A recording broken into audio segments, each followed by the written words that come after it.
of CBS News. The questions are mine, and I have not shared them with the candidates or their aides. The audience has taken a vow of silence, no applause, no reaction of any kind, except right now, when we welcome President Barack Obama and Governor Mitt Romney.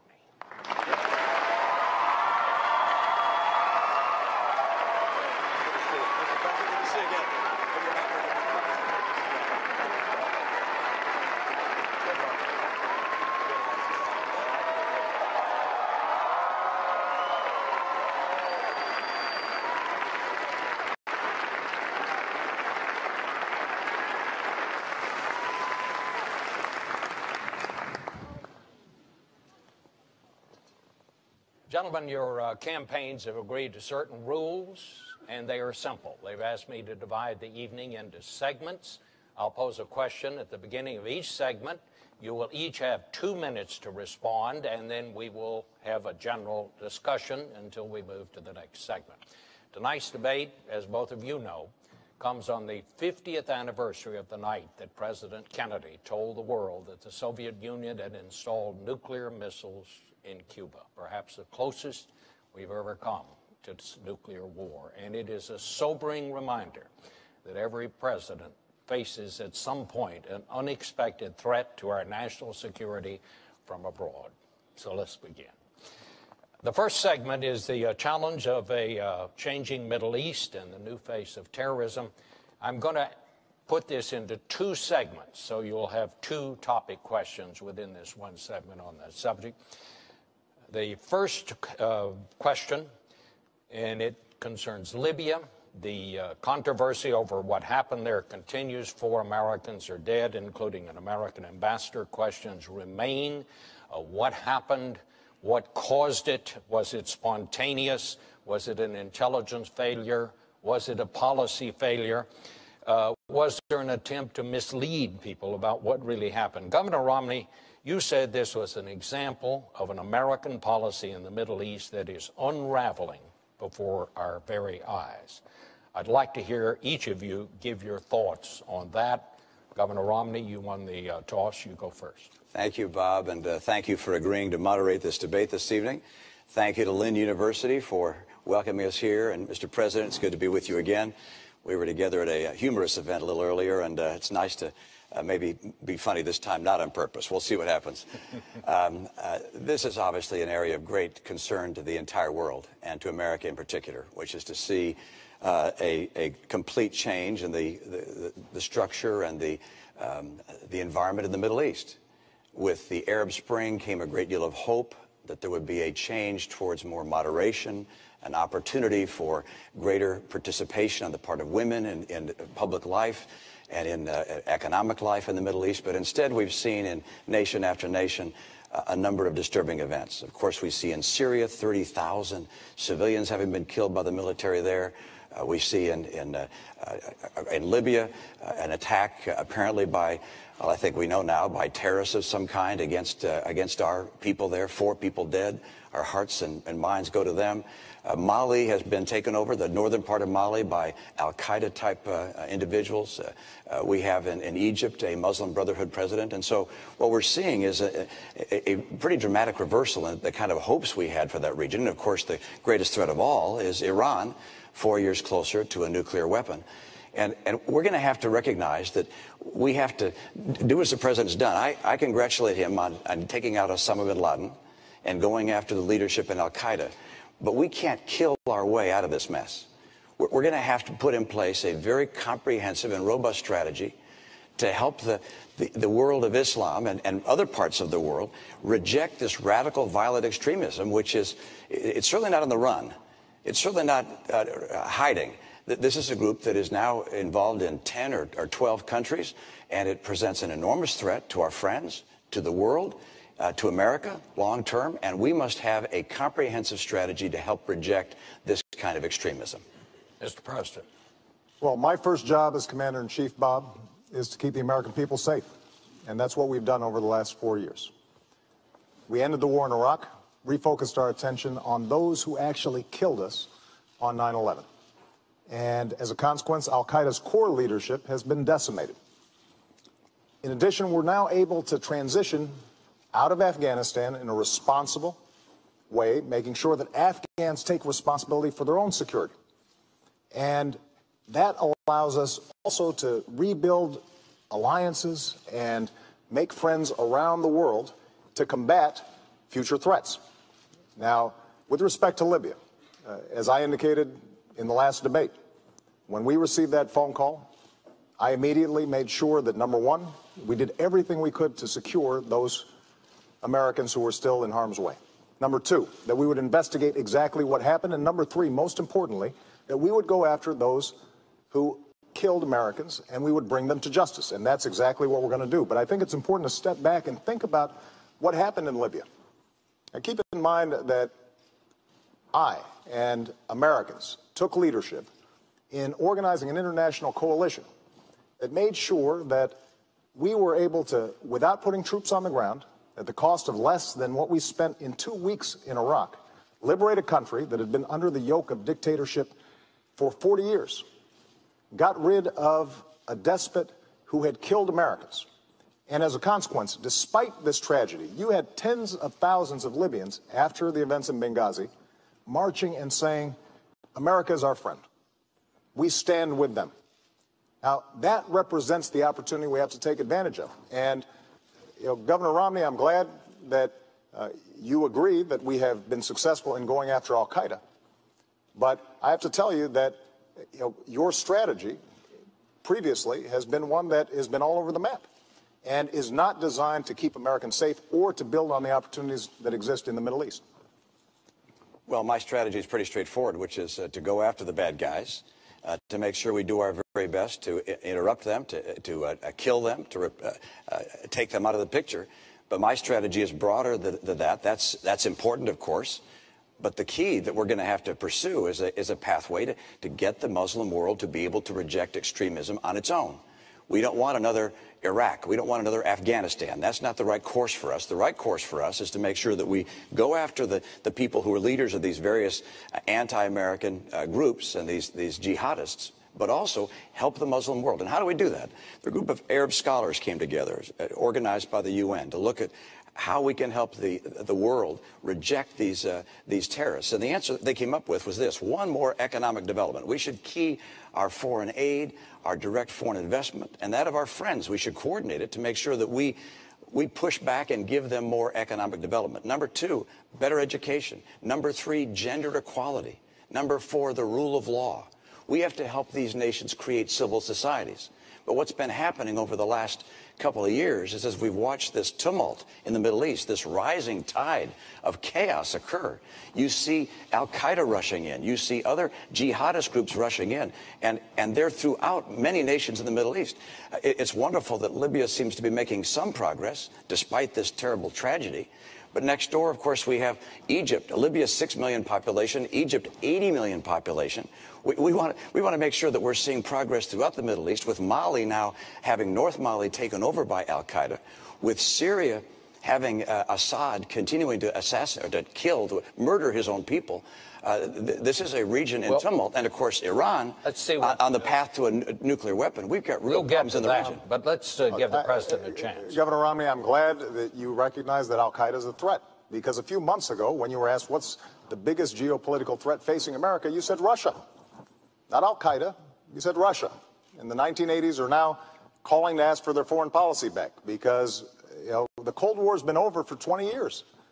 But, Governor, when it comes to our foreign policy, you seem to want to import the foreign policies of the 1980s, just like the social policies of the 1950s and the economic policies of the 1920s. You say that you're not interested in duplicating what happened in Iraq, but just a few weeks ago you said you think we should have more troops in Iraq right now. And the challenge we have, I know you haven't been in a position to actually execute foreign policy, but every time you've offered an opinion, you've been wrong. You said we should have gone into Iraq, despite the fact that there were no weapons of mass destruction. You said that we should still have troops in Iraq to this day. You indicated that we shouldn't be passing nuclear treaties with Russia, despite the fact that 71 senators, Democrats and Republicans, voted for it. you've said that first we should not have a timeline in Afghanistan. Then you said we should. Now you say maybe, or it depends, which means not only were you wrong, but you were also confusing and sending mixed messages both to our troops and our allies. So what we need to do with respect to the Middle East is strong, steady leadership, not wrong and reckless leadership that is all over the map. And unfortunately, that's the kind of opinions that you've offered throughout this campaign, and it is not a recipe for American strength or keeping America safe over the long term. I'm going to add a couple of minutes here to give you a chance to respond. Well, of course, I don't concur with what the president said about my own record and the things that I've said. They don't happen to be accurate. But I can say this, that we're talking about the Middle East and how to help the Middle East reject the kind of terrorism we're seeing and the rising tide of tumult and confusion. And attacking me is not an agenda. Attacking me is not talking about how we're going to deal with the challenges that exist in the Middle East and take advantage of the opportunity there and stem the tide of this violence. But I'll respond to a couple of things you mentioned. First of all, Russia, I indicated, is a geopolitical foe. Excuse me, it's a geopolitical foe. And I said in the same paragraph, I said, and Iran is the greatest national security threat we face. Russia does continue to battle us in the UN time and time again. I have clear eyes on this. I'm not going to wear rose-colored glasses when it comes to Russia or Mr. Putin. And I'm certainly not going to say to him, I'll give him more flexibility after the election. After the election, he'll get more backbone. Number two, with regards to Iraq, you and I agreed, I believe, that there should have been a status of forces agreement. Did you? Oh, you didn't? You didn't want a status of forces agreement? No, what I would not have done is left 10,000 troops in Iraq that would tie us down. That certainly would not help us in the Middle East. I'm sorry. Look, you actually, there was an effort on the part of the president to have a status of forces agreement, and I concurred in that and said that we should have some number of troops that stayed on. That was something I concurred with. That was your posture. That was my posture as well. You thought it should have been 5,000 troops. Governor, I thought it should have been more troops. But you know what? The answer was we got no troops through whatsoever. This is just a few weeks ago that you indicated that we should still have troops in Iraq. No, I didn't. I'm sorry. That's it. You made a major speech. I indicated that you failed to put in place a status of forces agreement at the end of the conflict that exists. Governor, here's one thing I've learned as Commander-in-Chief. You've got to be clear, both to our allies and our enemies, about where you stand and what you mean. Now, you just gave a speech a few weeks ago in which you said we should still have troops in Iraq. That is not a recipe for making sure that we are taking advantage of the opportunities and meeting the challenges of the Middle East. Now, it is absolutely true that we cannot just meet these challenges militarily. And so what I've done throughout my presidency and will continue to do is, number one, make sure that these countries are supporting our counterterrorism efforts. Number two, make sure that they are standing by our interests in Israel's security, because it is a true friend and our greatest ally in the region. Number three, we do have to make sure that we're protecting religious minorities and women, because these countries can't develop unless all the population, not just half of it, is developing. Number four, we do have to develop their economic capabilities. But number five, the other thing that we have to do is recognize that we can't continue to do nation building in these regions. Part of American leadership is making sure that we're doing nation building here at home. That will help us maintain the kind of American leadership that we need. Let me interject the second topic question in this segment about the Middle East and so on, and that is, you both mentioned, alluded to this, and that is Syria. The war in Syria has now spilled over into Lebanon. We have, more than 100 people that were killed there in a bomb. There were demonstrations there, 8 people dead. Mr. President, it's been more than a year since you told Assad he had to go. Since then, 30,000 Syrians have died. We've had 300,000 refugees. The war goes on. He's still there. Should we reassess our policy and see if we can find a better way to influence events there, or is that even possible? And you go first, sir. What we've done is organize the international community, saying Assad has to go. We've mobilized sanctions against that government. We have made sure that they are isolated. We have provided humanitarian assistance, and we are helping the opposition organize, and we're particularly interested in making sure that we're mobilizing the moderate forces inside of Syria. But ultimately, Syrians are going to have to determine their own future. And so everything we're doing in consultation with our partners in the region, including Israel, which obviously has a huge interest in seeing what happens in Syria, coordinating with Turkey and other countries in the region that have a great interest in this. Now, what we're seeing taking place in Syria is heartbreaking. And that's why we are going to do everything we can to make sure that we are helping the opposition. But we also have to recognize that, for us to get more entangled militarily in Syria is a serious step. And we have to do so making absolutely certain that we know who we are helping, that we're not putting arms in the hands of folks who eventually could turn them against us or our allies in the region. And I am confident that Assad's days are numbered. But what we can't do is to simply suggest that, as Governor Romney at times has suggested, that giving heavy weapons, for example, to the Syrian opposition is a simple proposition that would lead us to be safer over the long term. Governor? Well, let's step back and talk about what's happening in Syria and how important it is. First of all, 30,000 people being killed by their government is a humanitarian disaster. Secondly, Syria is an opportunity for us because Syria plays an important role in the Middle East, particularly right now. Syria is Iran's only ally in the Arab world. It's their route to the sea. It's the route for them to arm Hezbollah in Lebanon, which threatens, of course, our ally Israel. And so seeing Syria remove Assad is a very high priority for us. Number two, seeing the replacement government being responsible people is critical for us. And finally, we don't want to have military involvement there. We don't want to get drawn into a military conflict. And so the right course for us is working through our partners and with our own resources to identify responsible parties within Syria, organize them, bring them together in a form of if not government, a form of council that can take the lead in Syria, and then make sure they have the arms necessary to defend themselves. We do need to make sure that they don't have arms that get into the wrong hands, that those arms could be used to hurt us down the road. We need to make sure as well that we coordinate this effort with our allies, and particularly with Israel. But the Saudis and the Qatari and the Turks are all very concerned about this. They're willing to work with us. We need to have a very effective leadership effort in Syria, making sure that the insurgents there are armed, and that the insurgents that become armed are people who will be the responsible parties. Recognize, I believe that Assad must go. I believe he will go. But I believe we want to make sure that we have the relationships of friendship with the people that take his place, such that in the years to come, we see Syria as a friend and Syria as a responsible party in the Middle East. This is a critical opportunity for America. And what I'm afraid of is that we've watched over the past year or so, first the president saying, well, we'll let the UN deal with it. And Kofi Annan came in and said, we're going to try to have a ceasefire. That didn't work.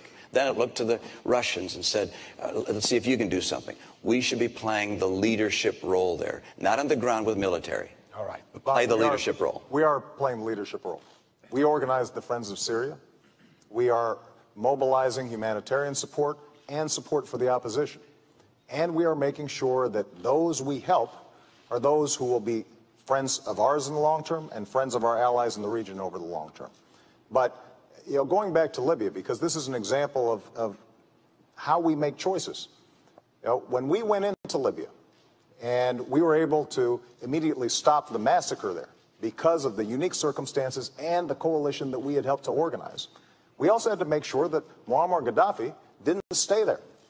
And to the governor's credit, you supported us going into Libya and the coalition that we organized. But when it came time to making sure that Gaddafi did not stay in power, that he was captured, Governor, your suggestion was that this was mission creep, that this was mission muddle. Imagine if we had pulled out at that point. Muammar Gaddafi had more American blood on his hands than any individual other than Osama bin Laden. And so we were going to make sure that we finished the job. That's part of the reason why the Libyans stand with us. But we did so in a careful, thoughtful way, making certain that we knew who we were dealing with, that those forces of moderation on the ground were ones that we could work with. And we have to take the same kind of steady, thoughtful leadership when it comes to Syria. That's exactly what we're doing. Governor, can I just ask you, would you go beyond what the administration would do? Like, for example, would you put in no-fly zones over Syria? I don't want to have our military involved in Syria. I don't think there's a necessity to put our military in Syria at this stage, and I don't anticipate that in the future. As I indicated, our objectives are to replace Assad and to have in place a new government which is friendly to us, a responsible government if possible. And I want to make sure they get armed and they have the arms necessary to defend themselves, but also to remove Assad. But I do not want to see a military involvement on the part of our troops. And this isn't going to be necessary. We have, with our partners in the region, we have sufficient resources to support those groups. But look, this has been going on for a year. This should have been a time for American leadership. We should have taken a leading role, not militarily, but a leading role organizationally, governmentally, to bring together the parties there, to find responsible parties. As you hear from intelligence sources even today, the insurgents are highly disparate. They haven't come together. They haven't formed a unity group, a council of some kind. That needs to happen. America can help that happen. And we need to make sure they have the arms they need to carry out the very important role, which is getting rid of Assad. Could we get a quick response, Mr. President? Because I want to ask about Egypt. I'll be very quick. What you just heard Governor Romney said is he doesn't have different ideas. And that's because we're doing exactly what we should be doing to try to promote a moderate Syrian leadership and an effective transition so that we get Assad out. That's the kind of leadership we've shown. That's the kind of leadership we'll continue to show. May I ask you, during the Egyptian turmoil, there came a point when you said it was time for President Mubarak to go. Right. Some in your administration thought perhaps we should have waited a while on that. Do you have any regrets about that? No, I don't, because I think that America has to stand with democracy. The notion that we would have tanks run over those young people who were in Tahrir Square, that is not the kind of American leadership that John F. Kennedy talked about 50 years ago. But what I've also said is that now that you have a democratically elected government in Egypt, that they have to make sure that they take responsibility for protecting religious minorities. And we have put significant pressure on them to make sure they're doing that.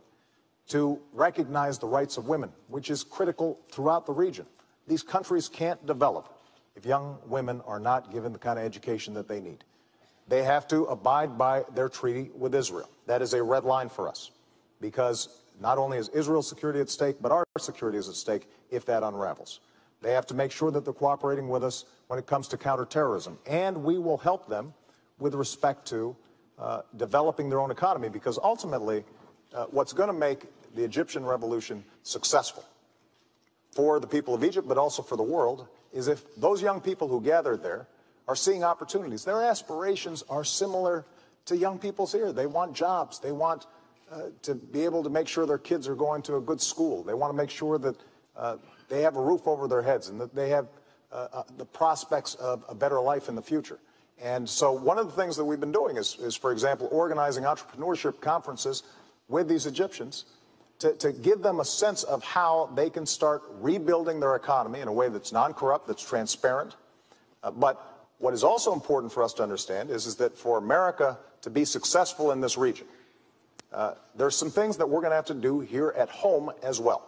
One of the challenges over the last decade is we've done experiments in nation building in places like Iraq and Afghanistan, and we've neglected, for example, developing our own economy, our own energy sectors, our own education system.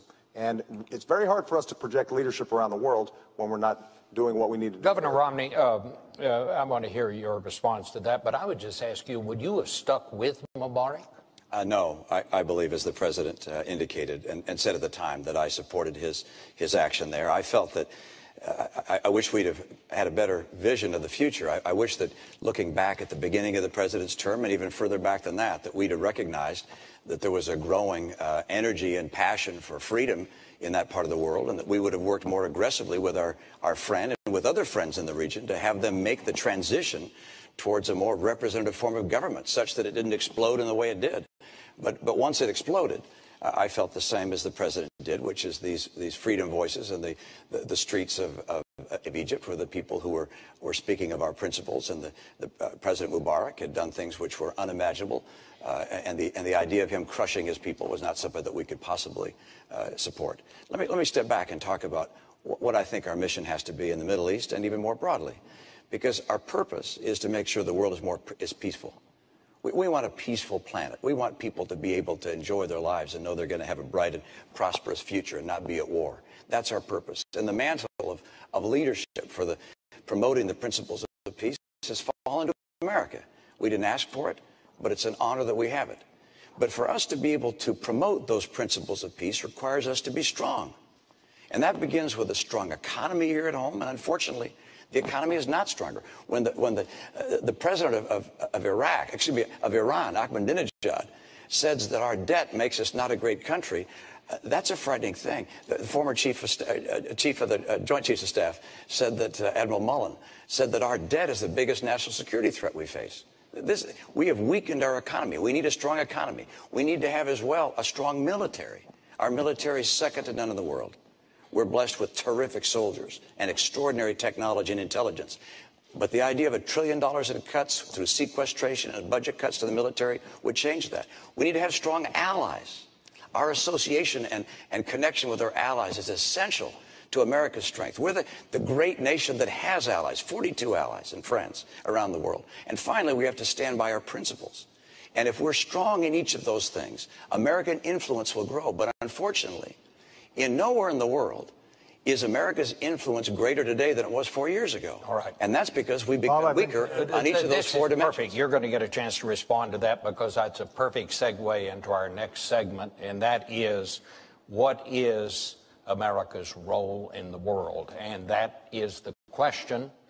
What do each of you see as our role in the world? And I believe, Governor Romney, it's your turn to go first. Well, I absolutely believe that America has a responsibility and the privilege of helping defend freedom and promote the principles that make the world more peaceful. And those principles include human rights, human dignity, free enterprise, freedom of expression, elections, because when there are elections, people tend to vote for peace. They don't vote for war. So we want to promote those principles around the world. We recognize that there are places of conflict in the world. We want to end those conflicts to the extent humanly possible. But in order to be able to fulfill our role in the world, America must be strong. America must lead. And for that to happen, we have to strengthen our economy here at home. You can't have 23 million people struggling to get a job. You can't have an economy that over the last 3 years keeps slowing down its growth rate. You can't have kids coming out of college, half of whom can't find a job today, or a job that's commensurate with their college degree. We have to get our economy going. And our military. We've got to strengthen our military long term. We don't know what the world is going to throw at us down the road. We make decisions today in a military that will confront challenges we can't imagine. In the 2000 debates, there was no mention of terrorism, for instance. And a year later, 9/11 happened. So we have to make decisions based upon uncertainty. And that means a strong military. I will not cut our military budget. We have to also stand by our allies. I think the tension that existed between Israel and the United States was very unfortunate. I think also that pulling our missile defense program out of Poland in the way we did was also unfortunate in terms of, if you will, disrupting the relationship in some ways that existed between us. And then, of course, with regards to standing for our principles, when the students took to the streets in Tehran and the people there protested, the Green Revolution occurred. For the president to be silent, I thought, was an enormous mistake. We have to stand for our principles, stand for our allies, stand for a strong military, and stand for a stronger economy. Mr. President. America remains the one indispensable nation. And the world needs a strong America, and it is stronger now than when I came into office. Because we ended the war in Iraq, we were able to refocus our attention on not only the terrorist threat, but also beginning a transition process in Afghanistan. It also allowed us to refocus on alliances and relationships that had been neglected for a decade. And Governor Romney, our alliances have never been stronger.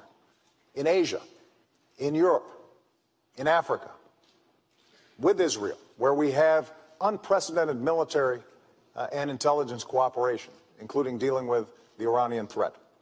But what we also have been able to do is position ourselves so we can start rebuilding America.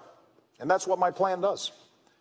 Making sure that we're bringing manufacturing back to our shores so that we're creating jobs here, as we've done with the auto industry, not rewarding companies that are shipping jobs overseas. Making sure that we've got the best education system in the world, including retraining our workers for the jobs of tomorrow. Doing everything we can to control our own energy. We've cut our oil imports to the lowest level in 2 decades because we've developed oil and natural gas, but we also have to develop clean energy technologies that will allow us to cut our exports in half by 2020. That's the kind of leadership that we need to show. And we've got to make sure that we reduce our deficit. Unfortunately, Governor Romney's plan doesn't do it. We've got to do it in a responsible way by cutting out spending we don't need, but also by asking the wealthiest to pay a little bit more. That way we can invest in the research and technology that's always kept us at the cutting edge. Now, Governor Romney has taken a different approach throughout this campaign. You know, both at home and abroad, he has proposed wrong and reckless policies. Now, he's praised George Bush as a good economic steward and Dick Cheney as somebody who shows great wisdom and judgment. And taking us back to those kinds of strategies that got us into this mess are not the way that we are going to maintain leadership in the 21st century. Governor Romney, wrong and reckless policies? I've got a policy for the future and an agenda for the future. And when it comes to our economy here at home, I know what it takes to create 12 million new jobs and rising take-home pay. And what we've seen over the last 4 years is something I don't want to see over the next 4 years. The president said by now we'd be at 5.4% unemployment. We're 9 million jobs short of that. I will get America working again and see rising take-home pay again, and I'll do it with 5 simple steps. Number 1, we are going to have North American energy independence. We're going to do it by taking full advantage of oil, coal, gas, nuclear, and our renewables. Number 2, we're going to increase our trade. Trade grows about 12% per year. It doubles about every 5 or so years. We can do better than that, particularly in Latin America. The opportunities for us in Latin America, we have just not taken advantage of fully. As a matter of fact, Latin America's economy is almost as big as the economy of China. We're all focused on China. Latin America is a huge opportunity for us. Time zone, language opportunities. Number 3, we're going to have training programs that work for our workers and schools that finally put the parents and the teachers and the kids first, and the teachers' union is going to have to go behind. And then we're going to have to get to a balanced budget. We can't expect entrepreneurs and businesses large and small to take their life savings or their company's money and invest in America if they think we're headed to the road to Greece. And that's where we're going right now unless we finally get off this spending and borrowing binge. And I'll get us on track to a balanced budget. And finally, number 5, we've got to champion small business. Small business is where jobs come from. 2/3 of our jobs come from small businesses. New business formation is down at the lowest level in 30 years under this administration. I want to bring it back and get back good jobs and rising take-home pay. Well, let's talk about what we need to compete. First of all, Governor Romney talks about small businesses, but Governor, when you were in Massachusetts, small businesses development ranked about 48th, I think, out of 50 states in Massachusetts, because the policies that you're promoting actually don't help small businesses. And the way you define small businesses include folks at the very top. And they include you and me. That's not the kind of small business promotion we need. But let's take an example that we know is going to make a difference in the 21st century, and that's our education policy. We didn't have a lot of chance to talk about this in the last debate. Now, under my leadership, what we've done is reformed education, working with governors, 46 states. We've seen progress and gains in schools that were having a terrible time, and they're starting to finally make progress. And what I now want to do is to hire more teachers, especially in math and science, because we know that we've fallen behind when it comes to math and science. And those teachers can make a difference. Now, Governor Romney, when you were asked by teachers whether or not this would help the economy grow, you said this isn't going to help the economy grow. When you were asked about reduced class sizes, you said class sizes don't make a difference. But I tell you, if you talk to teachers, they will tell you it does make a difference.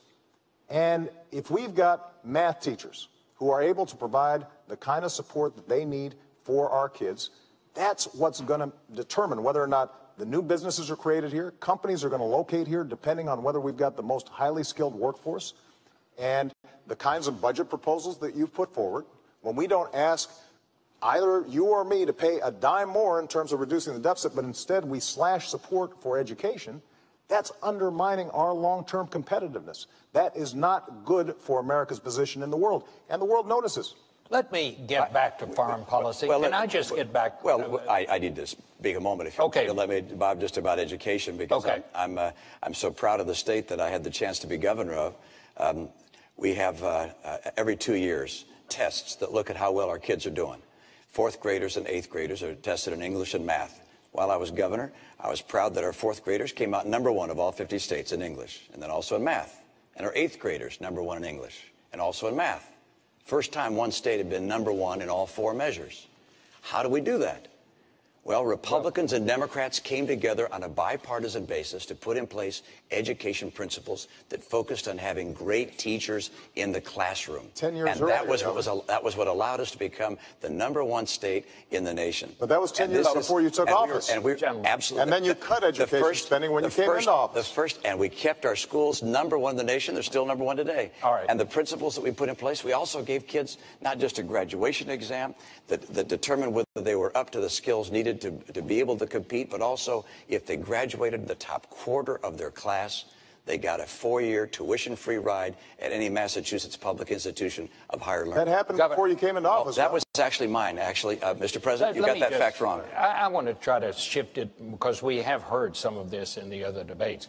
Governor, you say you want a bigger military. You want a bigger Navy. You don't want to cut defense spending. What I want to ask you, we're talking about financial problems in this country. Where are you going to get the money? Well, let's come back and talk about the military, but all the way through. First of all, I'm going through from the very beginning. We're going to cut about 5% of the discretionary budget, excluding military. That's #1. But can you do this without driving the good news is I'll be happy to have you take a look. Come on our website. You'll look at how we get to a balanced budget within 8 to 10 years. We do it by reducing spending in a whole series of programs. By the way, #1 I get rid of is Obamacare. There are a number of things that sound good, but frankly, we just can't afford them. And that one doesn't sound good, and it's not affordable. So I get rid of that one from day one. To the extent humanly possible, we get that out. We take program after program that we don't absolutely have to have, and we get rid of them. #2, we take some programs that we are going to keep, like Medicaid, which is a program for the poor. We take that health care program for the poor, and we give it to the states to run because states run these programs more efficiently. As a governor, I thought, please, give me this program. I can run this more efficiently than the federal government, and states, by the way, are proving it. States like Arizona, Rhode Island have taken these Medicaid dollars, have shown they can run these programs more cost effectively. So I want to do those two things. It gets us to a balanced budget with 8 to 10 years. But the military, let's get back to the military, though. That's what I'm trying to find out. Let's talk about the military. You should have answered the first question. Look, Governor Romney's called for $5 trillion of tax cuts that he says he's going to pay for by closing deductions. Now, the math doesn't work, but he continues to claim that he's going to do it. He then wants to spend another $2 trillion on military spending that our military's not asking for. Now, keep in mind that our military spending has gone up every single year that I've been in office. We spend more on our military than the next 10 countries combined. China, Russia, France, the United Kingdom, you name it. Next 10. And what I did was work with our Joint Chiefs of Staff to think about what are we going to need in the future to make sure that we are safe. And that's the budget that we've put forward. But what you can't do is spend $2 trillion in additional military spending that the military is not asking for, $5 trillion on tax cuts. You say that you're going to pay for it by closing loopholes and deductions without naming what those loopholes and deductions are. And then somehow you're also going to deal with the deficit that we've already got. The math simply doesn't work. But when it comes to our military, what we have to think about is not, just budgets. We've got to think about capabilities. We need to be thinking about cybersecurity. We need to be thinking about space. That's exactly what our budget does, but it's driven by strategy. It's not driven by politics. It's not driven by members of Congress and what they would like to see. It's driven by what are we going to need to keep the American people safe. That's exactly what our budget does. And it also then allows us to reduce our deficit, which is a significant national security concern, because we've got to make sure that our economy is strong at home so that we can project military power overseas. Bob, I'm pleased that I balanced budgets. I was in the world of business for 25 years. If you didn't balance your budget, you went out of business. I went to the Olympics that was out of balance, and we got it on balance and made a success there. I had the chance to be governor of state. 4 years in a row, Democrats and Republicans came together to balance the budget. We cut taxes 19 times, balanced our budget. The president hasn't balanced a budget yet. I expect to have the opportunity to do so myself. All right. I'm going to be able to balance the budget. Let's talk about military spending, and that's this. About 30 seconds. Our Navy is older, our Navy is smaller now than any time since 1917. The Navy said they needed 313 ships to carry out their mission. We're now down to 285. We're headed down to the low 200s if we go through with sequestration. That's unacceptable to me.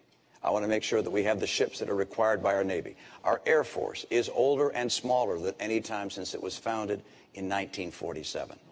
We've changed for the first time since FDR. Since FDR, we've always had the strategy of saying we could fight in 2 conflicts at once. Now we're changing to 1 conflict. Look, this, in my view, is the highest responsibility of the President of the United States, which is to maintain the safety of the American people. And I will not cut our military budget by $1 trillion, which is the combination of the budget cuts that the President has, as well as the sequestration cuts. That, in my view, is making our future less certain and less secure. Bob, I just need to comment on this. First of all, the sequester is not something that I proposed. It's something that Congress has proposed. It will not happen. The budget that we're talking about is not reducing our military spending. It's maintaining it. But I think Governor Romney maybe hasn't spent enough time looking at how our military works. You mentioned the Navy, for example, and that we have fewer ships than we did in 1916. Well, Governor, we also have fewer horses and bayonets because the nature of our military has changed. We have these things called aircraft carriers where planes land on them. We have these ships that go underwater, nuclear submarines. And so the question is not a game of battleship where we're counting ships. It's what are our capabilities? And so when I sit down with the Secretary of the Navy and the Joint Chiefs of Staff, we determine how are we going to be best able to meet all of our defense needs in a way that also keeps faith with our troops, that also makes sure that our veterans have the kind of support that they need when they come home. And that is not reflected in the kind of budget that you're putting forward because it just doesn't work. All right. And, we visited the website quite a bit, and it still doesn't work. A lot to cover. I'd like to move to the next segment, Red Lines, Israel and Iran. Would either of you, and you'll have 2 minutes, and President Obama, you have the first go at this one. Would either of you be willing to declare that an attack on Israel is an attack on the United States, which, of course, is the same promise that we give to our close allies like Japan? And if you made such a declaration, would not that deter Iran? It's certainly deterred the Soviet Union for a long, long time when we made that promise to our allies. Mr. President. First of all, Israel is a true friend. It is our greatest ally in the region. And if Israel is attacked, America will stand with Israel. I've made that clear throughout my presidency. So you're saying we've already made that declaration? I will stand with Israel if they are attacked. And this is the reason why, working with Israel, we have created the strongest military and intelligence cooperation between our 2 countries in history. In fact, this week, we'll be carrying out the largest military exercise with Israel in history, this very week. But to the issue of Iran, as long as I'm President of the United States, Iran will not get a nuclear weapon. I made that clear when I came into office. We then organized the strongest coalition and the strongest sanctions against Iran in history, and it is crippling their economy. Their currency has dropped 80%. Their oil production has plunged to the lowest level since they were fighting a war with Iraq 20 years ago. So their economy is in a shambles.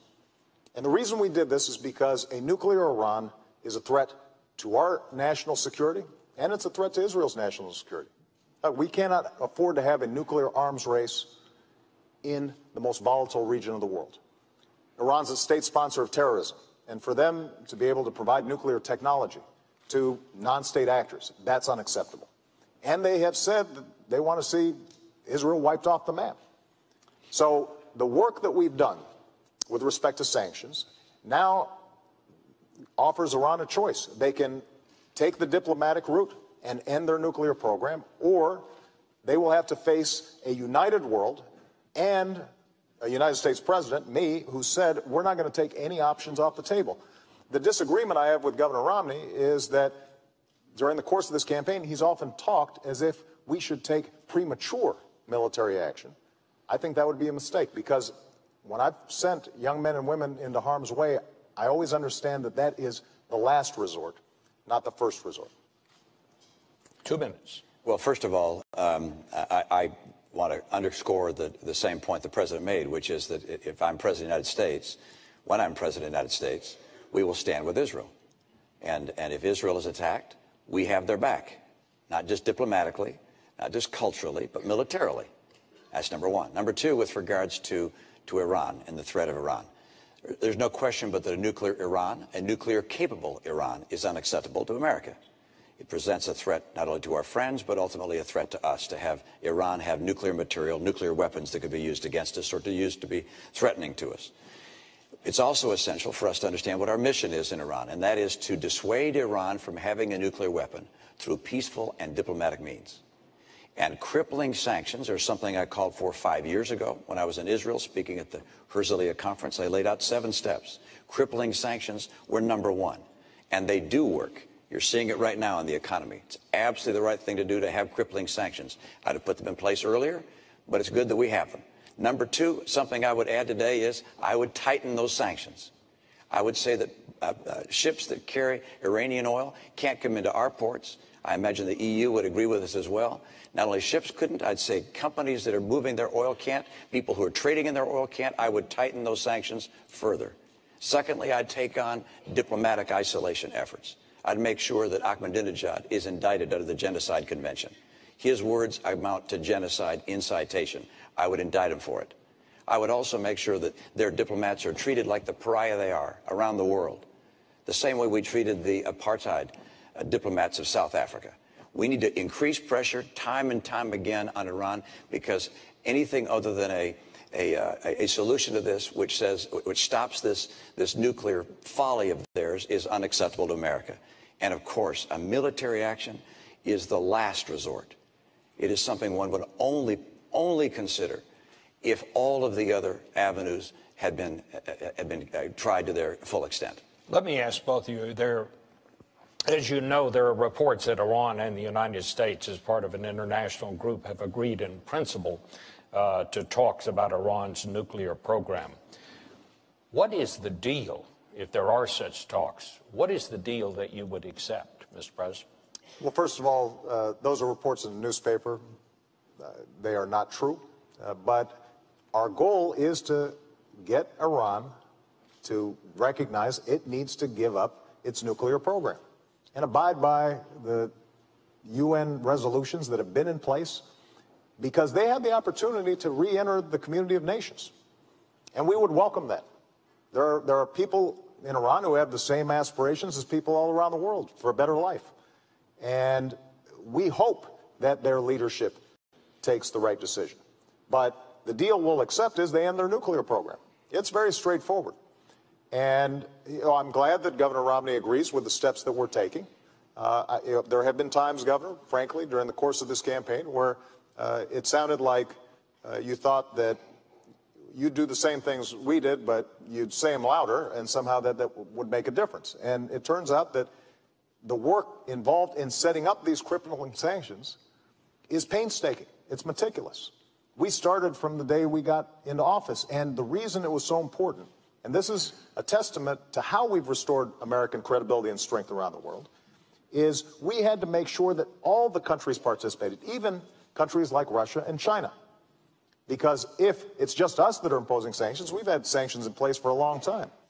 It's because we got everybody to agree that Iran is seeing so much pressure, and we've got to maintain that pressure. There is a deal to be had, and that is that they abide by the rules that have already been established. They convince the international community they are not pursuing a nuclear program. There are inspections that are very intrusive, but over time, what they can do is regain credibility. In the meantime, though, we're not going to let up the pressure until we have clear evidence that takes place. And one last thing, just to make this point. The clock is ticking. We're not going to allow Iran to perpetually engage in negotiations that lead nowhere. And I've been very clear to them. Because of the intelligence coordination that we do with a range of countries, including Israel, we have a sense of when they would get breakout capacity, which means that we would not be able to intervene in time to stop their nuclear program. And that clock is ticking. And we're going to make sure that if they do not meet the demands of the international community, then we are going to take all options necessary to make sure they don't have a nuclear weapon. Governor. I think from the very beginning, one of the challenges we've had with Iran is that they have looked at this administration and felt that the administration was not as strong as it needed to be. I think they saw weakness where they had expected to find American strength. And I say that because from the very beginning, the president in his campaign some 4 years ago said he'd meet with all the world's worst actors in his first year. He'd sit down with Chavez and Kim Jong-il, with Castro, and with President Ahmadinejad of Iran. And I think they looked and thought, well, that's an unusual honor to receive from the President of the United States. And then the President began what I've called an apology tour of going to various nations in the Middle East and criticizing America. I think they looked at that and saw weakness. Then when there were dissidents in the streets of Tehran, a green revolution, holding signs saying, "Is America with us?" the President was silent. I think they noticed that as well. And I think that when the President said he was going to create daylight between ourselves and Israel, that they noticed that as well. All of these things suggested, I think, to the Iranian mullahs that, hey, we can keep on pushing along here. We can keep talks going on, but we're just going to keep on spinning centrifuges. Now there are some 10,000 centrifuges spinning uranium, preparing to create a nuclear threat to the United States and to the world. That's unacceptable for us, and it's essential for a president to show strength from the very beginning, to make it very clear what is acceptable and not acceptable. And an Iranian nuclear program is not acceptable to us. They must not develop nuclear capability. And the way to make sure they understand that is by having from the very beginning the tightest sanctions possible. They need to be tightened. Our diplomatic isolation needs to be tougher. We need to indict Ahmadinejad. We need to put the pressure on them as hard as we possibly can. Because if we do that, we won't have to take the military action. Bob, let me just respond. Nothing Governor Romney just said is true. Starting with this notion of me apologizing. This has been probably the biggest whopper that's been told during the course of this campaign. And every fact checker and every reporter who's looked at it, Governor has said this is not true. And when it comes to tightening sanctions, look, as I said before, we've put in the toughest, most crippling sanctions ever.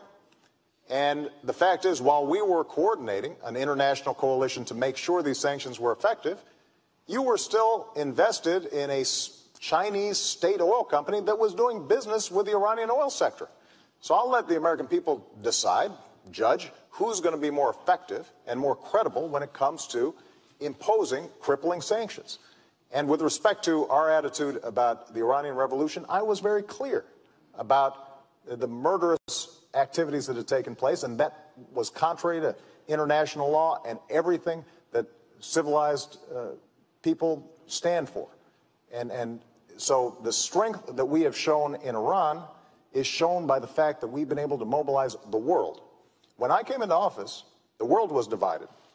Iran was resurgent. Iran is at its weakest point economically, strategically, militarily than in many years. And we are going to continue to keep the pressure on to make sure that they do not get a nuclear weapon. That's in America's national interest, and that will be the case so long as I'm president. We're 4 years closer to a nuclear Iran. We're 4 years closer to a nuclear Iran. And we should not have wasted these 4 years to the extent they've continued to be able to spin these centrifuges and get that much closer. That's number one. Number two, Mr. President, the reason I call it an apology tour is because you went to the Middle East and you flew to Egypt and to Saudi Arabia and to Turkey and Iraq. And by the way, you skipped Israel, our closest friend in the region. But you went to the other nations. And by the way, they noticed that you skipped Israel. And then in those nations, and on Arabic TV, you said that America had been dismissive and derisive. You said that on occasion, America had dictated to other nations. Mr. President, America has not dictated to other nations. We have freed other nations from dictators. Let me respond. If we're going to talk about trips that we've taken, when I was a candidate for office, first trip I took was to visit our troops. And when I went to Israel as a candidate, I didn't take donors. I didn't attend fundraisers. I went to Yad Vashem, the Holocaust Museum there, to remind myself the nature of evil and why our bond with Israel will be unbreakable. And then I went down to the border towns of Sderot, which had experienced missiles raining down from Hamas. And I saw families there who showed me where missiles had come down near their children's bedrooms. And I was reminded of what that would mean if those were my kids, which is why, as president, we funded an Iron Dome program to stop those missiles. So that's how I've used my travels when I travel to Israel and when I travel to the region. And the central question at this point is going to be who's going to be credible to all parties involved. And they can look at my track record, whether it's Iran sanctions, whether it's dealing with counterterrorism, whether it's supporting democracy, whether it's supporting women's rights, whether it's supporting religious minorities, and they can say that the President of the United States and the United States of America has stood on the right side of history. And that kind of credibility is precisely why we've been able to show leadership on a wide range of issues facing the world right now. What if the Prime Minister of Israel called you on the phone and said, our bombers are on the way, we're going to bomb Iran? What do you say? Bob, let's not go into hypotheticals of that nature.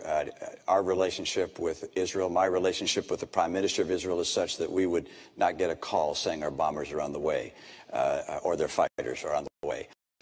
This is the kind of thing that would have been discussed and thoroughly evaluated well before that kind of last minute. So you say it just wouldn't happen. That's okay, well, let's see what... Let me come back. Let's come back and go back to what the president was speaking about, which is what's happening in the world, and the president's statement that things are going so well. Look, I look at what's happening around the world, and I see Iran 4 years closer to a bomb. I see the Middle East with a rising tide of violence, chaos, tumult. I see jihadists continuing to spread. Whether they're rising or just about the same level, hard to precisely measure, but it's clear they're there. They're very, very strong. I see Syria with 30,000 civilians dead. Assad still in power. I see our trade deficit with China larger than it's growing larger every year, as a matter of fact. I look around the world, and I don't feel that you see North Korea continuing to export their nuclear technology. Russia said they're not going to follow Nunn-Lugar anymore. They're back away from nuclear proliferation treaties that we had with them.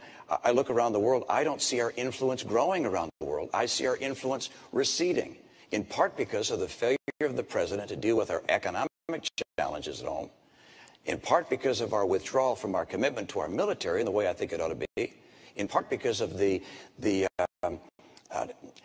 turmoil with Israel.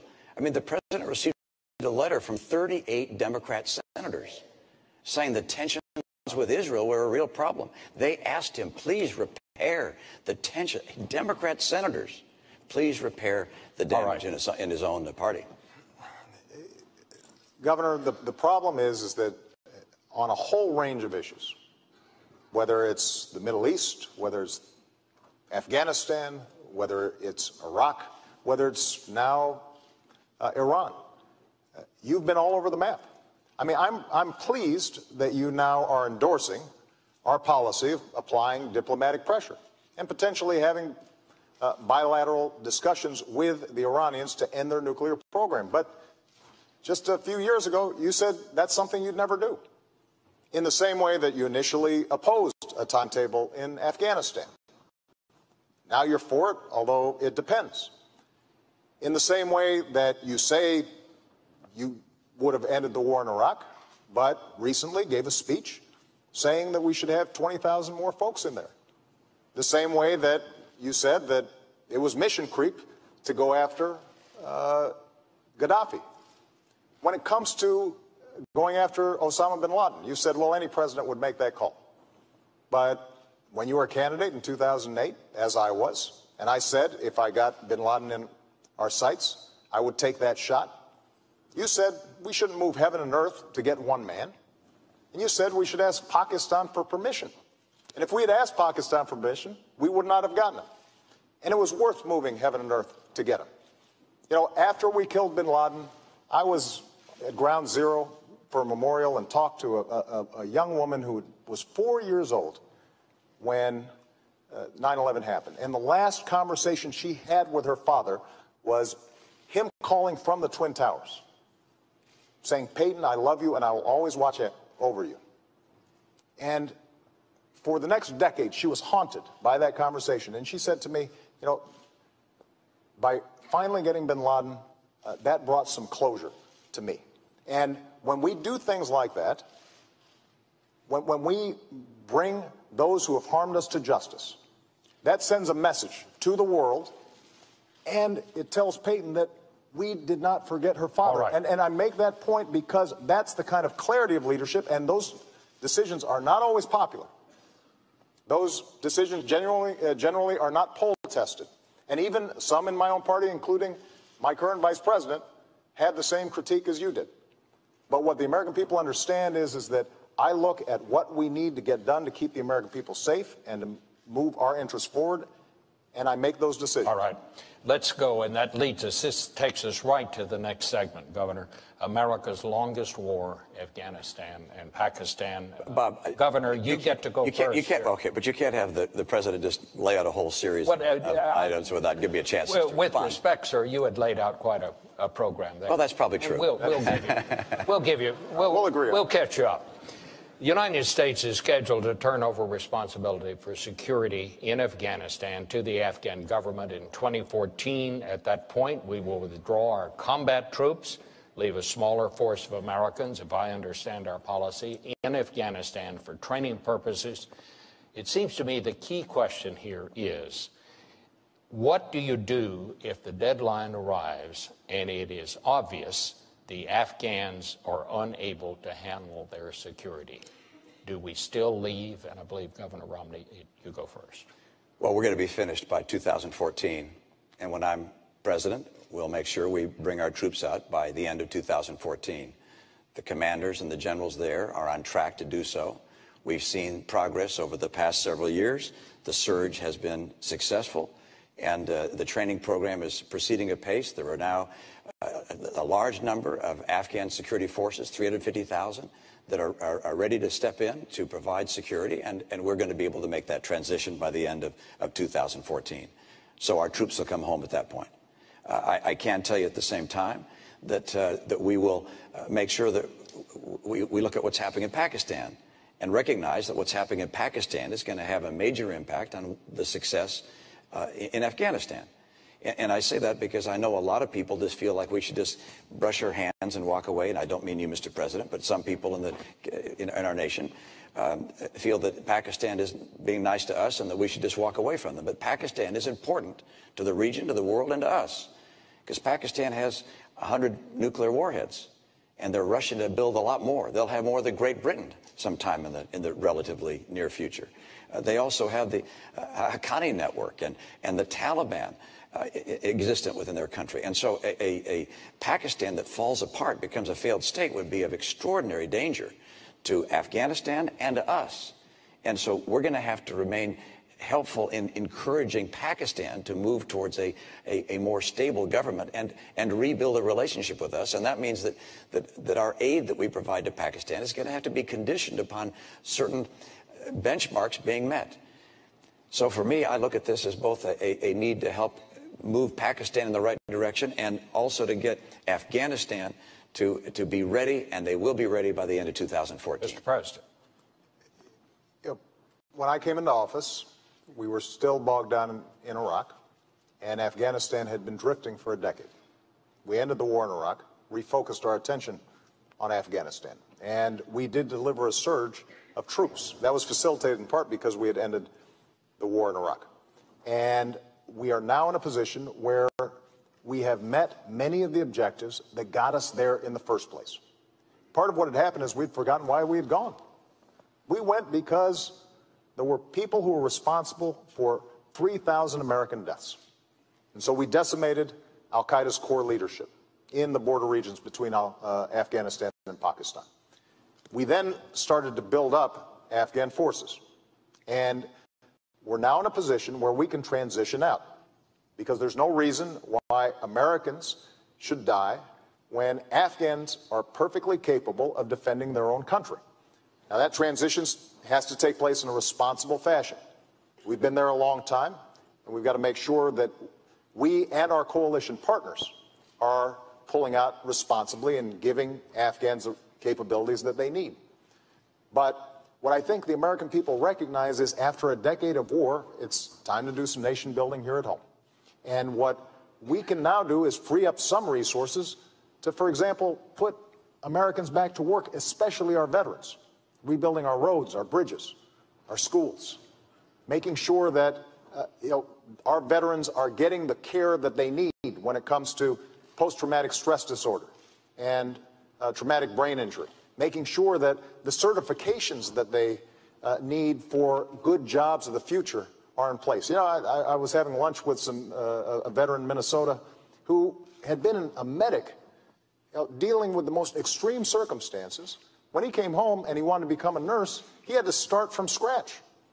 And what we've said is, let's change those certifications. The First Lady's done great work with an organization called Joining Forces, putting our veterans back to work. And as a consequence, veterans' unemployment is actually now lower than general population. It was higher when I came into office. So those are the kinds of things that we can now do because we're making that transition in Afghanistan. All right, let me go to Governor Romney, because you talked about Pakistan and what needs to be done there. General Allen, our commander in Afghanistan, says that Americans continue to die at the hands of groups who are supported by Pakistan. We know that Pakistan has arrested the doctor who helped us catch Obama's bin Laden.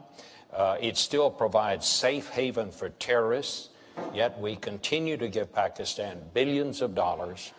Is it time for us to divorce Pakistan? No, it's not time to divorce a nation on earth that has 100 nuclear weapons and is on the way to double that at some point. A nation that has serious threats from terrorist groups within its nation. As I indicated before, the Taliban, the Haqqani network. It's a nation that's not like others, and it does not have a civilian leadership that is calling the shots there. You've got the ISI, their intelligence organization, is probably the most powerful of three branches there. Then you have the military, and then you have the civilian government. This is a nation which, if it falls apart, if it becomes a failed state, there are nuclear weapons there. And you've got terrorists there who could grab their hands onto those nuclear weapons. This is an important part of the world for us. Pakistan is technically an ally, and they're not acting very much like an ally right now. But we have some work to do, and I don't blame the administration for the fact that the relationship with Pakistan is strained. We had to go into Pakistan. We had to go in there to get Osama bin Laden. That was the right thing to do. And that upset them, but there was obviously a great deal of anger even before that. But we're going to have to work with the people in Pakistan to try and help them move to a more responsible course than the one that they're on. And it's important for them. It's important for the nuclear weapons. It's important for the success of Afghanistan, because inside Pakistan you have a large group of Pashtuns that are Taliban. They're going to come rushing back in to Afghanistan when we go. And that's one of the reasons the Afghan security forces have so much work to do to be able to fight against that. But it's important for us to recognize that we can't just walk away from Pakistan But we do need to make sure that as we send support for them, that this is tied to them making progress on matters that would lead them to becoming a civil society. Let me ask you, Governor, because we know President Obama's position on this. What is your position on the use of drones? Well, I believe that we should use any and all means necessary to take out people who pose a threat to us and our friends around the world. And it's widely reported that drones are being used in drone strikes, and I support that entirely and feel the president was right to up the usage of that technology and believe that we should continue to use it to continue to go after the people who represent a threat to this nation and to our friends. Let me also note that, as I said earlier, we're going to have to do more than just going after leaders and killing bad guys. Important as that is, we're also going to have a far more effective and comprehensive strategy to help move the world away from terror and Islamic extremism. We haven't done that yet. We talk a lot about these things, but you look at the record. You look at the record of the last 4 years and say, is Iran closer to a bomb? Yes. Is the Middle East in tumult? Yes. Is Al-Qaeda on the run, on its heels? No. Are Israel and the Palestinians closer to reaching a peace agreement? No, they haven't had talks in 2 years. We have not seen the progress we need to have, and I'm convinced that with strong leadership and an effort to build a strategy based upon helping these nations reject extremism, we can see the kind of peace and prosperity the world demands. Well, keep in mind, our strategy wasn't just going after bin Laden. We've created partnerships throughout the region to deal with extremism, in Somalia, in Yemen, in Pakistan. And what we've also done is engage these governments in the kind of reforms that are actually going to make a difference in people's lives day to day, to make sure that their governments aren't corrupt, to make sure that they are treating women with the kind of respect and dignity that every nation that succeeds has shown, and to make sure that they've got a free market system that works. So across the board, we are engaging them in building capacity in these countries, and we have stood on the side of democracy. One thing I think Americans should be proud of, when Tunisians began to protest, this nation, my administration, stood with them earlier than just about any other country. In Egypt, we stood on the side of democracy. In Libya, we stood on the side of the people. And as a consequence, there is no doubt that attitudes about Americans have changed. But there are always going to be elements in these countries that potentially threaten the United States. And we want to shrink those groups and those networks, and we can do that. But we're always also going to have to maintain vigilance when it comes to terrorist activities. The truth, though, is that Al-Qaeda is much weaker than it was when I came into office, and they don't have the same capacities to attack the U.S. homeland and our allies as they did 4 years ago. Let's go to the next segment, because it's a very important one. It is the rise of China and future challenges for America. I want to just begin this by asking both of you, and Mr. President, you go first this time. What do you believe is the greatest future threat to the national security of this country? Well, I think it will continue to be terrorist networks. We have to remain vigilant, as I just said. But with respect to China, China's both an adversary, but also a potential partner in the international community if it's following the rules. So my attitude coming into office was that we are going to insist that China plays by the same rules as everybody else. And I know Americans had seen jobs being shipped overseas, businesses and workers not getting a level playing field when it came to trade. And that's the reason why I set up a trade task force to go after cheaters when it came to international trade. That's the reason why we have brought more cases against China for violating trade rules than the previous administration had done in 2 terms.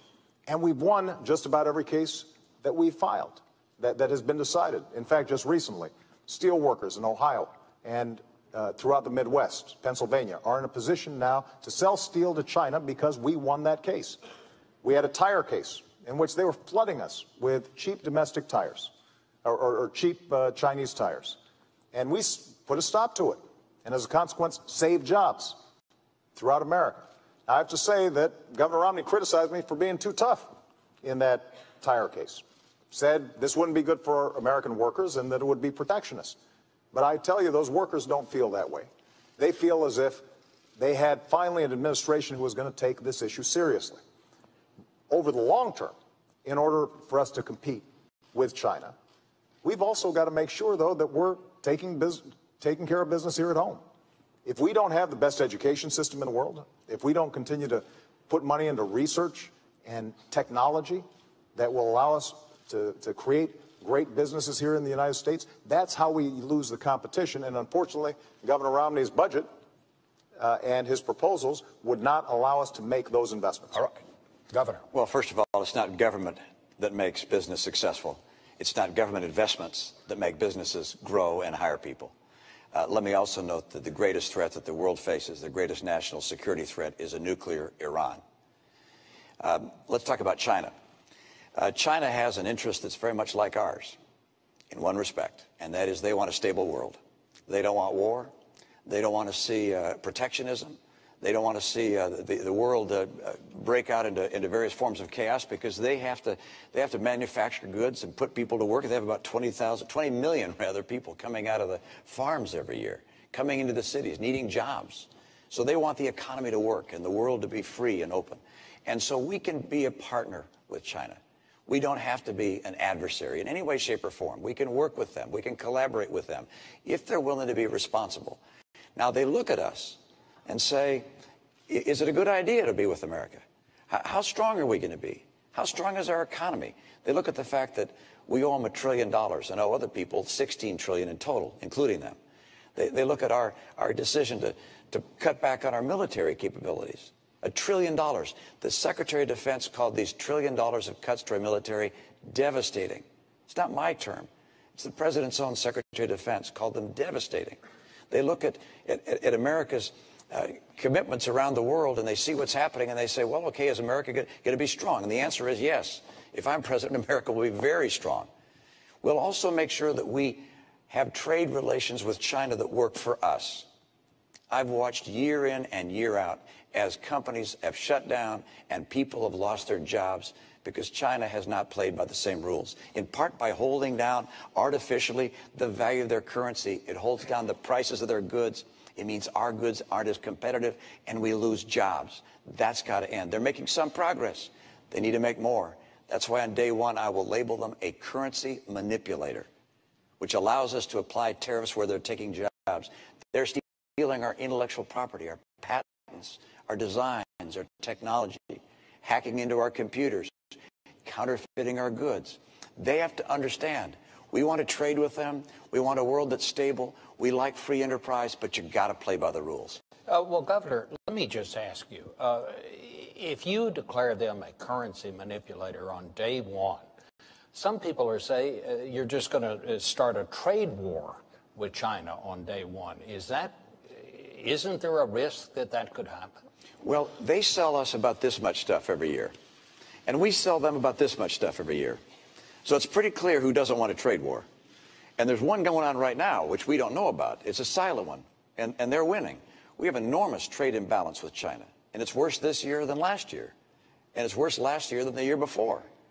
And so we have to understand that we can't just surrender and lose jobs year in and year out. We have to say to our friends in China, look, you guys are playing aggressively. We understand it, but this can't keep on going.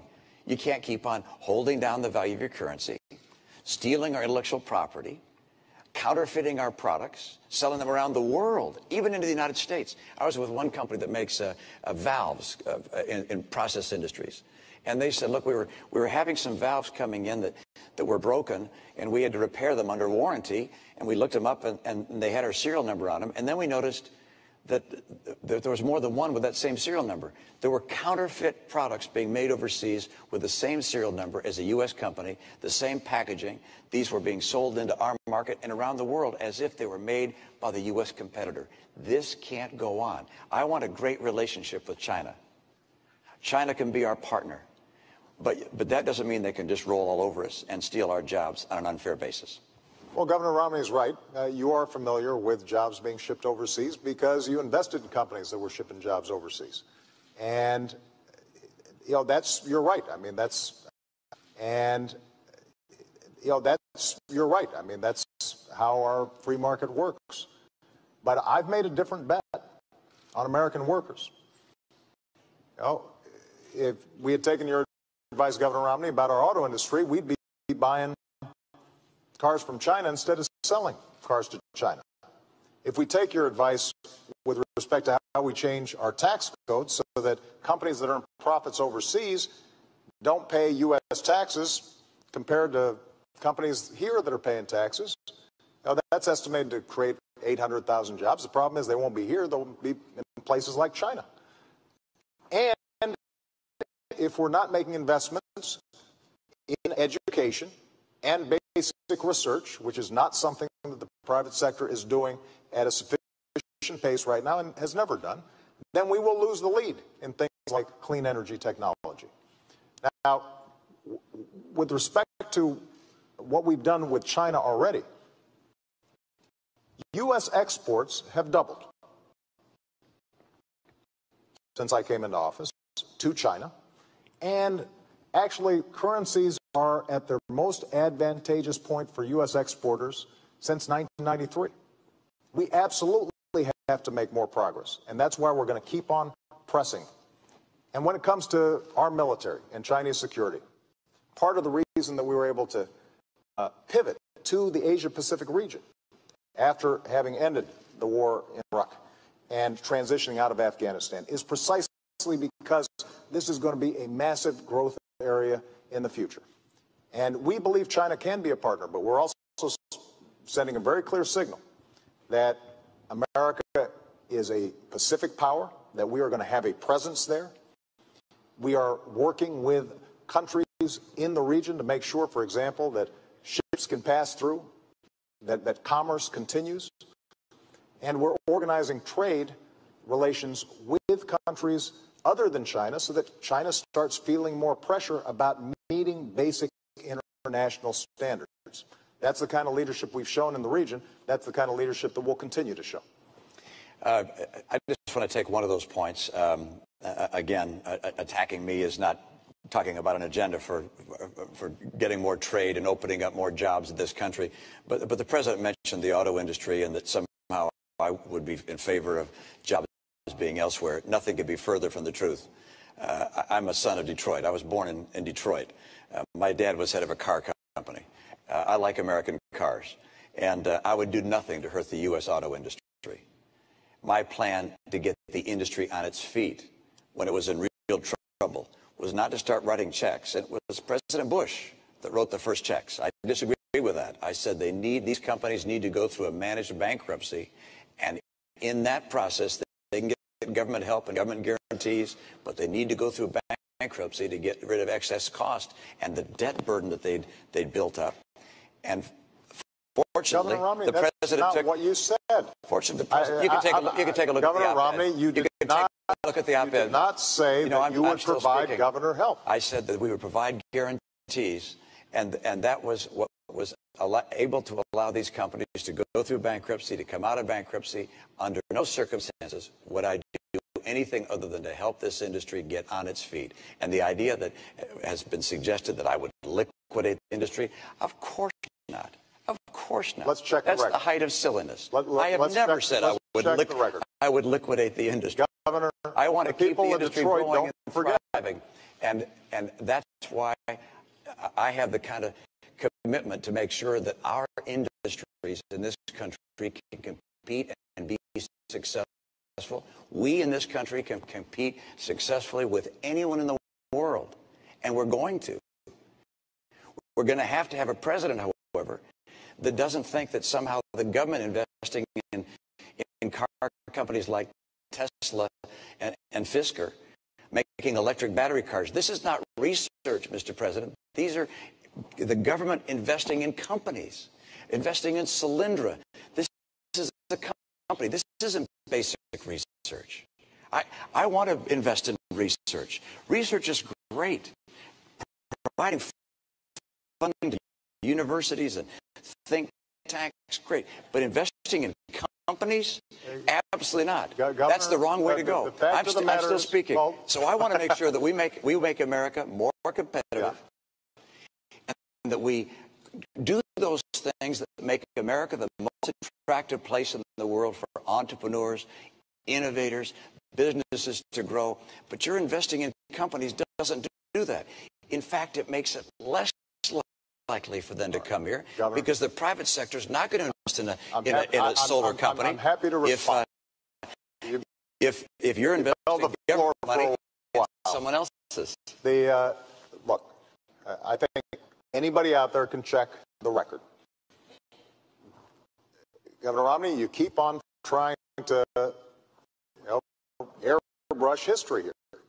You were very, very clear that you would not provide government assistance to the U.S. auto companies, even if they went through bankruptcy. You said that they could get it in the private marketplace. That wasn't true. They would have gone through a liquid. You're wrong. No, I am not wrong. I am not wrong. People can look it up. You're right. People will look it up. But more importantly, it is true that in order for us to be competitive, we're going to have to make some smart choices right now. Cutting our education budget, that's not a smart choice. That will not help us compete with China. Cutting our investments in research and technology, that's not a smart choice. That will not help us compete with China. Bringing down our deficit by adding $7 trillion of tax cuts and military spending that our military is not asking for, before we even get to the debt that we currently have, that is not going to make us more competitive. Those are the kinds of choices that the American people face right now. Having a tax code that rewards companies that are shipping jobs overseas instead of companies that are investing here in the United States, that will not make us more competitive. And the one thing that I'm absolutely clear about is that after a decade in which we saw drift, jobs being shipped overseas, nobody championing American workers and American businesses, we've now begun to make some real progress. What we can't do is go back to the same policies that got us into such difficulty in the first place. And that's why we have to move forward and not go back. I could agree more about going forward, but I certainly don't want to go back to the policies of the last 4 years. The policies of the last 4 years have seen incomes in America decline every year for middle-income families, now down $4,300 during your term. 23 million Americans still struggling to find a good job. When you came to office, 32 million people on food stamps. Today, 47 million people on food stamps. When you came to office, just over $10 trillion in debt. Now, $16 trillion in debt. It hasn't worked.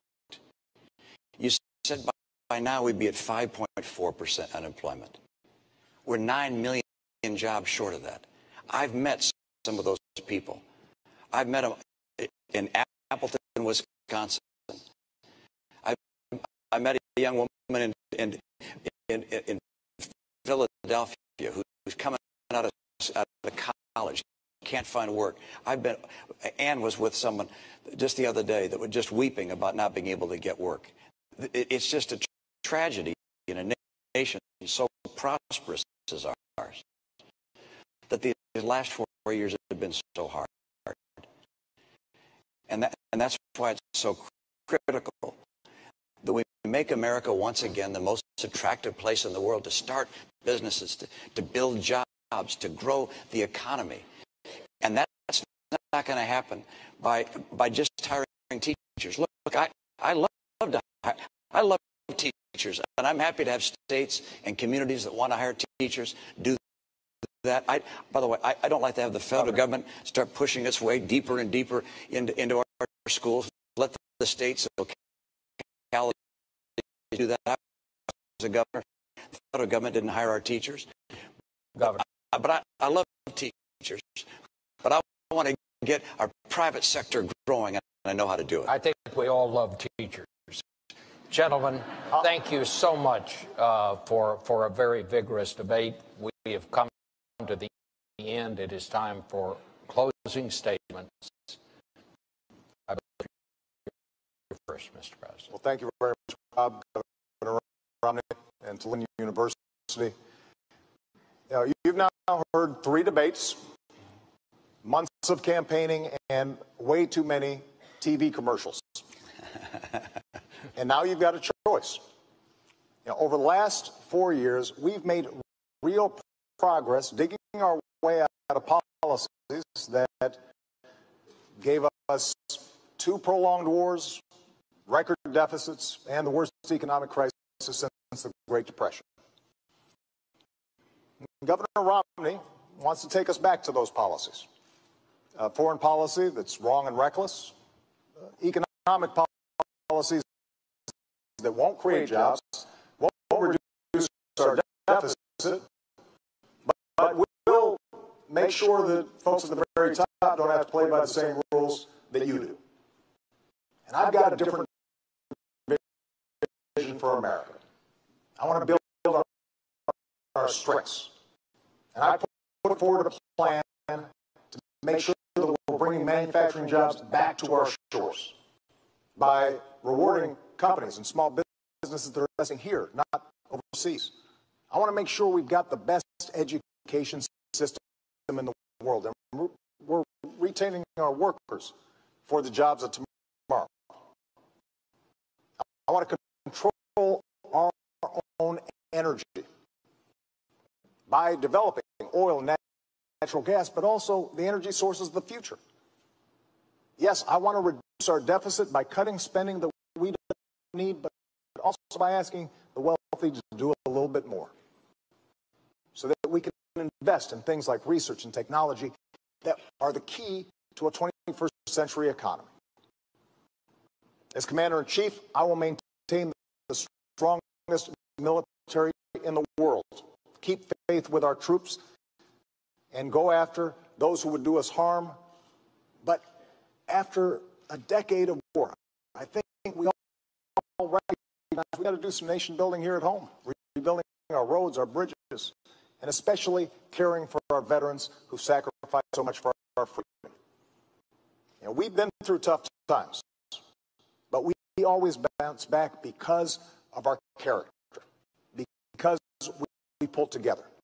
And if I have the privilege of being your president for another 4 years, I promise you I will always listen to your voices. I will fight for your families. And I will work every single day to make sure that America continues to be the greatest nation on earth. Thank you. Governor. Thank you. Bob, Mr. President, folks at Lynn University, good to be with you. I'm optimistic about the future. I'm excited about our prospects as a nation. I want to see peace. I want to see growing peace in this country. It's our objective. We have an opportunity to have real leadership. America is going to have that kind of leadership and continue to promote principles of peace that will make a world a safer place and make people in this country more confident that their future is secure. I also want to make sure that we get this economy going. And there are 2 very different paths the country can take. One is a path represented by the president, which at the end of 4 years would mean we'd have $20 trillion in debt, heading towards Greece. I'll get us on track to a balanced budget. The president's path will mean continuing declining in take-home pay. I want to make sure our take-home pay turns around and starts to grow. The president's path means 20 million people out of work, struggling for a good job. I'll get people back to work with 12 million new jobs. I'm going to make sure that we get people off of food stamps, not by cutting the program, but by getting them good jobs. America's going to come back, and for that to happen, we're going to have a president who can work across the aisle.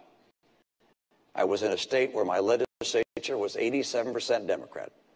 I learned how to get along on the other side of the aisle. We've got to do that in Washington. Washington is broken. I know what it takes to get this country back, and we'll work with good Democrats and good Republicans to do that. This nation is the hope of the earth. We've been blessed by having a nation that's free and prosperous thanks to the contributions of the greatest generation.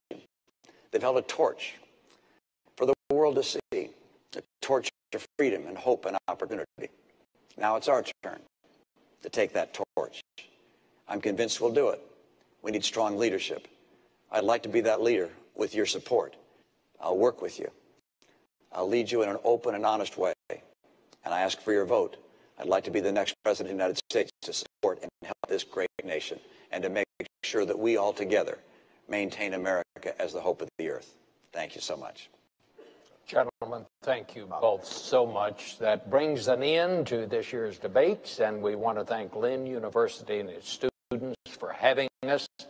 As I always do at the end of these debates, I leave you with the words of my mom, who said, "Go vote." Makes you feel big and strong. That's great. Good night. Thank you. Thank you. Thank you.